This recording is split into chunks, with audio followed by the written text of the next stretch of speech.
Hello सारा राम राम। मैं आशा करती हूँ कि अब आप सब ठीक होंगे। रामायण ने तो सबने सुनी होगी। चलिए रामायण का ही कुछ हिस्सा आपको सुनाती हूँ। लंका की अशोक वाटिका में माता सीता और हनुमान जी का संवाद। लंका की अशोक वाटिका में माता सीता और हनुमान जी का संवाद। वृक्ष के पत्तों की आड़ में छिपे हनुमान जी ने जय श्री राम का घोष किया और अयोध्या नरेश दशरथ के चारों पुत्रों के जन्म, विश्वामित्र का आगमन, सीता स्वयंवर, कैकेयी का प्रकोप, राम लक्ष्मण और सीता का वनगमन, सीता का राम की सुग्रीव से मित्री, हनुमान का सीता जी की खोज में लंका का आना, अशोक वाटिका के वृक्ष पर बैठकर रावण की धमकी को सुनना तथा त्रिजटा के स्पर्श आदि का पूरा वर्णन स्पेक्स में किया। उस वर्णन को सुनकर सीता जी ने ऊपर की ओर देखा और कहा, हे श्री राम के दूत हनुमान, यदि तुम अभी भी छिपकर यहाँ बैठे हो तो मेरे सामने आओ। सीता जी के वचन सुनकर हनुमान जी वृक्ष के कूदकर नीचे आए और सीता जी के सम्मुख अपने सामान्य रूप में आकर हाथ जोड़कर खड़े हो गए। उस वानर को देखकर सीता जी ने पूछा, मैं यह कैसे मानूं कि तुम श्री राम के दूत हो? तुम तो वानर हो। हनुमान जी ने हाथ जोड़कर कहा, हे माते, मैं श्री राम जी का दूत हूँ और आपके लिए उनका संदेश लाया हूँ। श्री राम जी अपने छोटे भाई लक्ष्मण जी के साथ सकुशल है। यह कहकर हनुमान जी ने श्री राम की मुद्रिका सीता जी को दी और कहा, इस अंगूठी से आप मुझ पर विश्वास कर सकती हैं। यह श्री राम ने मुझे दी है और कहा है कि वे यथाशीघ्र आपको संकट से मुक्त करवाने के लिए यहाँ आएंगे। सीता जी ने अंगूठी को देखकर पहचाना तो उनकी आंखों भर आई और उनके टप टप आंसू टपकने लगे। वे रुद्धे स्वर में बोली, हे वानर श्रेष्ठ हनुमान जी, तुम सचमुच मेरे स्वामी के दूत हो। तुम्हारा कल्याण हो। परंतु मैं सोचती हूँ कि तुम वनचारी वानरों की सहायता से मेरी किस प्रकार रक्षा कर पाएंगे। यहाँ तो बड़े विकट राक्षस है, उनके लिए कार्य कठिन नहीं है।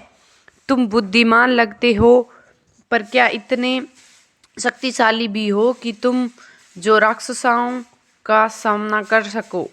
सीता जी के वचन सुनकर हनुमान जी ने अपना विशाल स्वरूप दिखाया और कहा, माते, आप मुझ पर साधारण वानर न समझो। मेरे जैसे सैकड़ों वानर श्री राम के साथ है, उनकी आप जाने दे।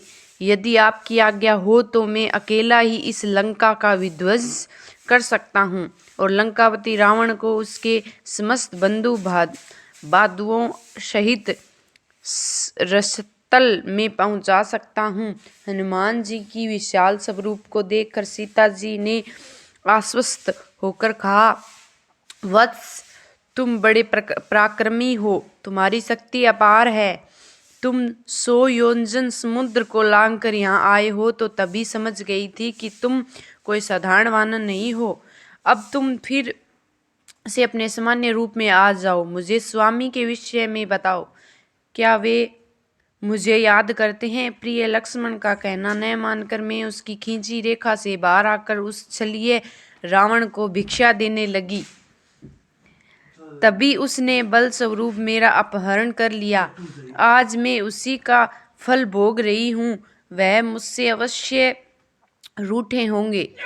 हनुमान जी ने कहा, माते, आपने मुझे अपना पुत्र कहकर पुकारा है। मेरा यह सौभाग्य है कि मुझे आप जैसी माता का वधस्त प्राप्त हुआ है और श्री राम जी ने जैसे स्वामी के चरण की वंदना का अवसर मिला है। मैं आपको शपथ पूर्वक यह बता रहा हूँ कि आपके विरह में श्री राम और लक्ष्मण जी भारी संताप के मध्य जी रहे थे। रात रात भर जागकर आपके बारे में सोचते रहते हैं। श्री राम तो यह भी नहीं जानते कि आप यहाँ लंका में हैं। मैं यहाँ से लौट कर जाऊँगा, तभी उन्हें पता चलेगा कि आप कितने संकट में जीवन यापन कर रही हैं। उन्हें जैसे ही पता चलेगा वे वानर और भालुओं की विशाल सेना लेकर यहाँ से चल पड़ेंगे और इस समुद्र पर सेतु का निर्माण करके लंका पहुंच जाएंगे। श्री राम के बाण इस लंकापुरी का विध्वंस कर देंगे और रावण को उसके किए का उचित दंड देंगे। स्वयं यमराज और देवगण भी उसे नहीं बचा पाएंगे। आप धैर्य धारण करें, मैं यहाँ से जाकर यथाशीघ्र श्री राम को आपके विषय में बताऊंगा और आप चिंता त्याग दें। बस अपनी निशानी के तौर पर अपनी कोई चीज़ मुझे दे दें ताकि मैं उन्हें विश्वास दिला सकूं कि मैं आपसे मिला हूं।